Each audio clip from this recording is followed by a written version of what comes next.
മലയാളത്തിലെ ഏറ്റവും പുതിയ ബ്ലോക്ക് ബസ്റ്റർ ചിത്രമായ വാഴയുടെ ബോക്സ് ഓഫീസ് കണക്കുകൾ പുറത്തു വന്നിട്ടുണ്ട്. 9 ദിവസം കൊണ്ട് ഈ ചിത്രം വേൾഡ് വൈഡ് 18 കോടി രൂപയാണ് ഗ്രോസ് കളക്ഷൻ നേടിയിരിക്കുന്നത്.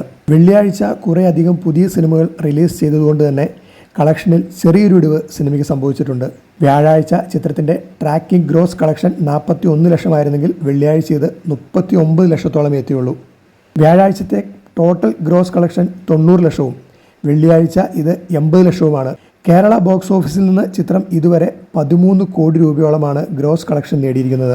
മഞ്ജു വാര്യർ നിർമ്മാണ പങ്കാളിയാവുകയും പ്രധാന വേഷം ചെയ്യുകയും ചെയ്ത ഫൂട്ടേജ് എന്ന പരീക്ഷണ ചിത്രം ബോക്സ് ഓഫീസിൽ അത്ര മികച്ച പ്രകടനമല്ല ഫസ്റ്റ് ഡേ നടത്തിയിരിക്കുന്നത്.